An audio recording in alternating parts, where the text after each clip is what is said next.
Assalamualaikum warahmatullahi wabarakatuh. Anak-anakku, selamat pagi. Kita belajar lagi geografi pada pertemuan ke-13 ini dalam belajar di rumah. Pada pertemuan ke-13 ini kita akan belajar mengenai gerak dan posisi benda langit. Di sini indikatornya kita akan mengenal gerak semu harian dan tahunan matahari. Kemudian fase-fase bulan dan gerhana bulan dan gerhana matahari. Ini berarti posisi benda langit terhadap permukaan bumi. Nah, kompetensi dasarnya yaitu memahami konsep gerak dan posisi benda langit serta mengembangkan kemampuan bernalar. Pada saat ini kita akan belajar mengenai astronomi, yaitu ilmu benda langit ya. Nah, kita harus mengetahui dulu, kita telah belajar mengenai gerak rotasi dan revolusi bumi. Bumi melakukan dua gerakan sekaligus, yaitu rotasi dan revolusi. Rotasi di sini, bumi berputar terhadap porosnya. Sementara revolusi, bumi berputar terhadap benda langit lain. Nah, berapa sih periode rotasi bumi ini? Kita mengenal bahwa rotasi bumi itu dibulatkan menjadi 24 jam. Padahal itu salah sekali. Nah, acuannya itu yaitu 23 jam 56 menit 4 detik. Nah, arah rotasi bumi ini dari barat ke arah timur. Jadi ketika tahun baru tiba itu biasanya tidak tepat, kita harus menyalakan kembang api tepat jam 12 malam. Bahkan di berbagai negara itu berbeda-beda ya waktunya. Sementara di sini periode revolusi bumi dengan acuan bintang-bintang jauh yaitu kalau kita mengenal dalam satu tahun itu 365 hari. Nah, yang sebenarnya itu 365,256 hari. Arah revolusi bumi itu dari barat ke timur, berarti arahnya sama seperti rotasi yaitu negatif ya. Nah, percobaan yang membuktikan bumi rotasi ini ada beberapa ilmuwan yang melakukan percobaannya.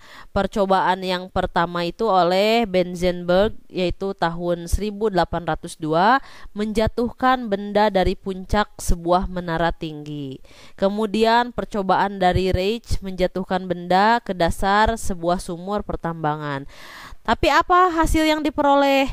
Jika suatu benda dijatuhkan dari tempat yang tinggi, ketika benda tiba di bumi, letak jatuhnya bergeser ke arah timur relatif terhadap posisi proyeksi yang seharusnya. Nah, itu hasilnya dari Benzenberg dengan Reich.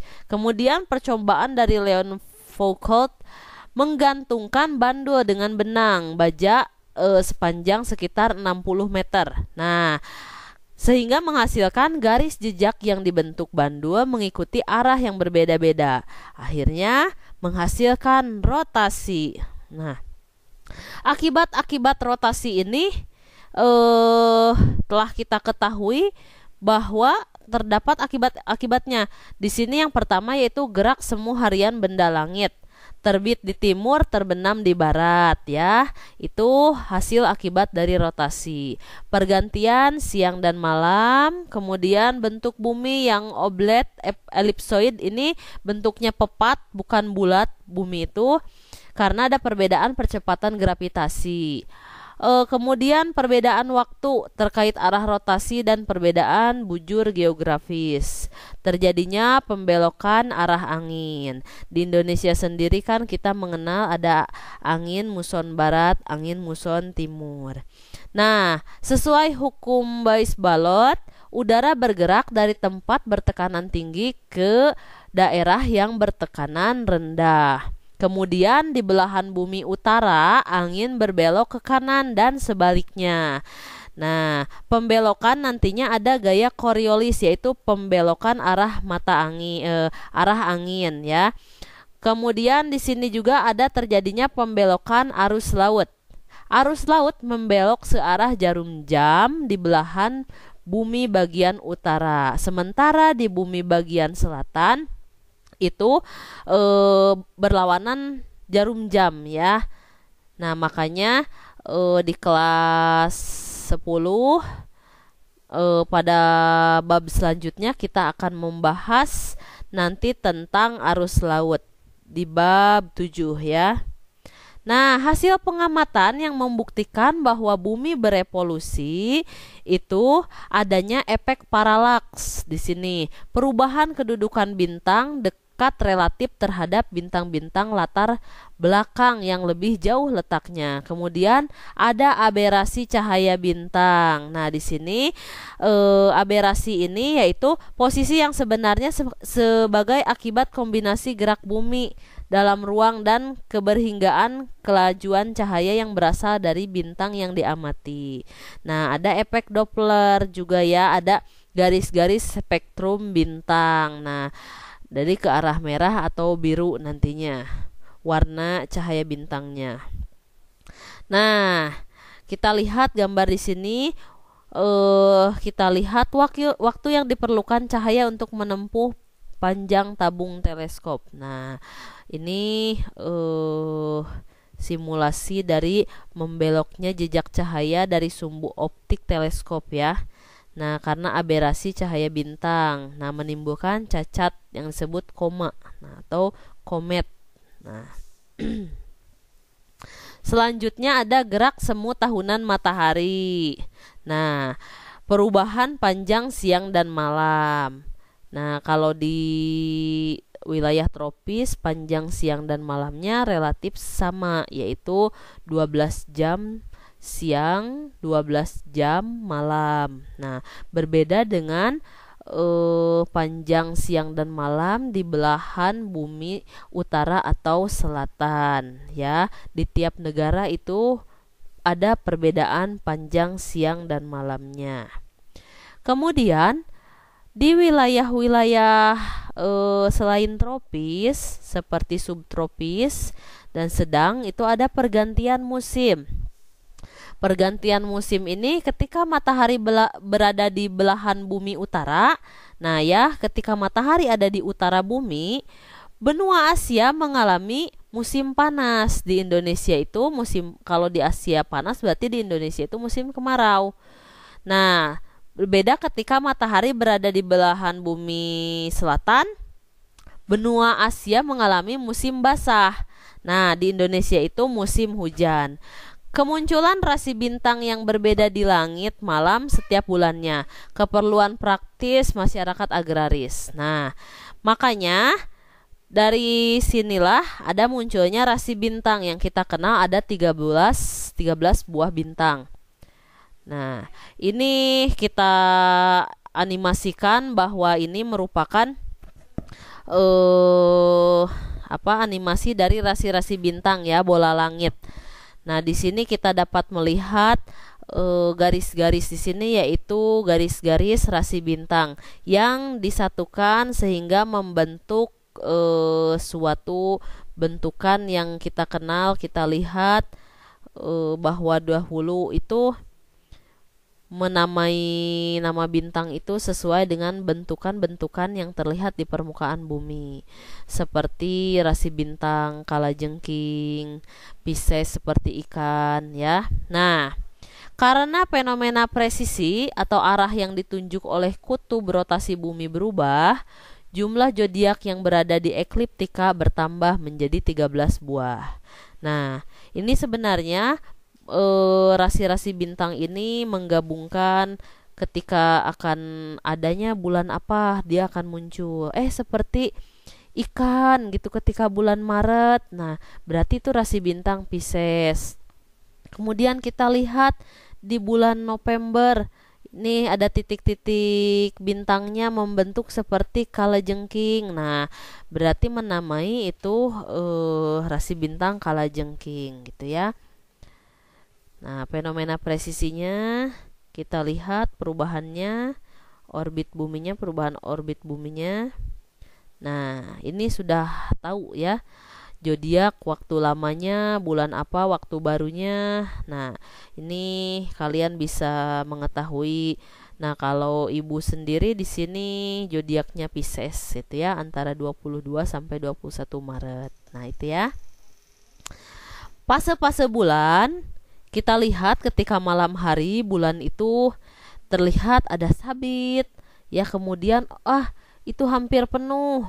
Wah, penuh, sempurna. Nah, kita lihat fasenya. Ini matahari menyinari bulan. Ketika fasenya seperti yang terlihat seperti sabit, itu disebut juga crescent. Nah, crescent posisinya the last sliver of sunlight moon is visible as the phase cycle end. Nah, ini fase akhir, kemudian maju lagi di sini last quarter ya, dia hampir penuh setengahnya. Nah, hampir mau penuh itu fase gibbous. Gibbous kemudian purnamanya disebut dengan full moon. Nah, ya. Jadi ada last quarter, nanti terus berotasi ini.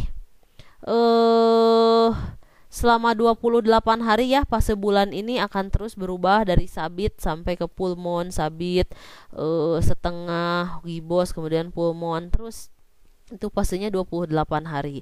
Makanya orang tua kita ketika yang hidupnya lebih lama dari kita lebih mengenal, sekarang lagi purnama misalkan, harus melakukan ritual apa biasanya ya. Fase-fase bulan ini terjadi karena perbedaan luas permukaan bulan yang memantulkan sinar matahari sebagaimana teramati dari bumi gitu ya. Nah, sekarang kita masuk ke gerhana. Gerhana yang pertama, gerhana matahari. Gerhana matahari hanya mungkin terjadi pada saat bulan berada pada fase bulan baru atau melakukan konjungsi. Fase bulan baru ini berlangsung setiap bulan. Oke. Nah, kita lihat di sini ilustrasinya. Ini gerhana matahari total ketika matahari itu terhalangi oleh bulan sepenuhnya. Ada gerhana matahari sebagian. Nah, sebagian itu ketika masih terlihat matahari dan tertutup oleh bulan ya. Nah, ketika gerhana matahari cincin, ketika terlihat garis-garis sinar matahari tapi tertutup oleh bulan ya, itu gerhana matahari. Ada 3 jenis ya gerhana matahari. Kemudian ini snapshot dari gerhana matahari ya, dari hasil pengamatan teleskop. Jenis gerhana di sini gerhana bulan. Gerhana bulan hanya mungkin terjadi pada saat bulan berada pada fase bulan purnama atau oposisi. Kalau gerhana matahari itu dalam posisi konjungsi, sementara gerhana bulan itu sedang dalam posisi oposisi ya. Fase bulan purnama ini juga berlangsung setiap bulan ya. Nah, gerhana bulan setiap bulan kita harus mengenal dulu bagian-bagian gerhana bulannya. Ketika kita lihat gambarnya seperti ini, nah ya, lebih jelasnya. Jadi posisinya jika gerhana matahari itu posisinya matahari, bulan, bumi. Nah, sebaliknya ketika gerhana bulan, matahari, bumi, bulan gitu ya. Kita lihat ini posisinya nih. Matahari, ini penumbra bumi, kemudian bulan ya, ini bulan, kemudian bumi. Nah, ya. Nah, kita lihat seperti ini. Gerhananya, gambarnya. Nah, ini snapshot gerhana bulan. Ya, ini bulan merah ya, gerhana bulan merah. Nah, ini ya, subhanallah sekali ya. Musim gerhana berlangsung bila kedudukan matahari di langit berada di salah satu titik simpul ya. Nah, simpul tersebut bergerak ke arah barat ekliptika. Nah, musim gerhana dapat berlalu pada bulan Januari hingga Desember atau dari bulan Muharram hingga Zulhijjah. Nah, orang tua kita sudah mengenal ini ya. Sebelum kita belajar geografi, mereka lebih paham terhadap alam. 2 musim gerhana mendefinisikan 1 tahun gerhana. Ya, gitu. Oke. Ini tidak usah. Ini ada periode sinodik, drakonik, dan anomalistik. Tidak usah.